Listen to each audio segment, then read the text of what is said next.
the 2016 Olympic men's race at the Rio Olympics, what did we learn? We learned many things. We learned that a person who takes it out really fast will eventually be swallowed up by the pack. Jared Porte of Australia did that very same thing. He was so far ahead on the first loop. He was so far ahead on the second loop. He was so far ahead on the third loop. And he was leading by a long distance, over a minute at the largest, his largest lead. The Australian commentators were obviously quite excited, but the rest of the pack bid their time.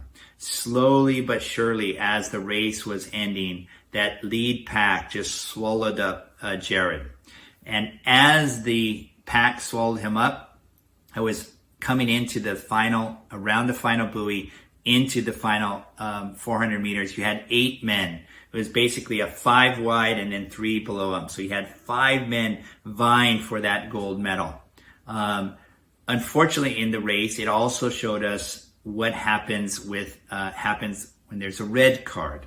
In the red card, the British swimmer had been called for 2 yellow card infractions. So on the second one, he was disqualified, and that was actually not known to him in the race. But he was actually swimming with the group.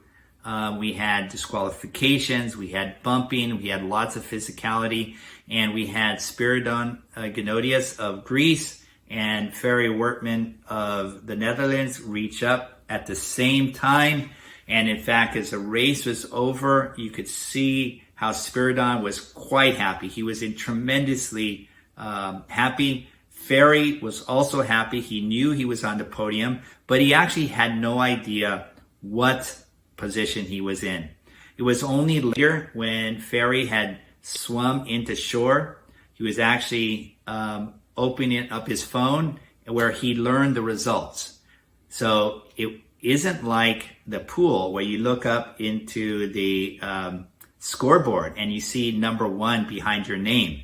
In open water swimming, you have to wait until the officials certify the race results. And that's what happened with 𝗘𝗂𝗏𝗀𝗀𝗀𝗀 of the Netherlands. He had no idea he was Olympic gold medalist till minutes later when his victory was confirmed. In third place, there was Marc-Antoine Olivier of France. I apologize for that. He was in that pack of 8.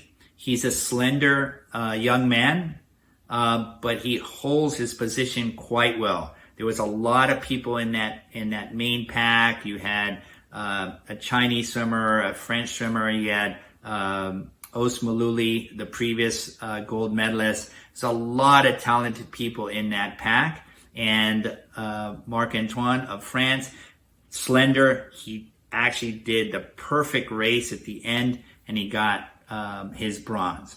But again, this race taught us expect the unexpected, because 𝗘𝗂𝗏𝗀𝗀𝗀𝗀 did not know he won until he got word on his phone. 𝗖cie had the race of his life. He really had a great race. He gave it all he can, and he's well deserving of his silver medal. He was there in 2008 when the Olympics began, and he bid his time until 2016. 8 years later, 8 years of training it took him to go from leading the pack at the 9.4K mark to winning a silver medal in 2016. It was a great race in a very challenging course in the Atlantic Ocean.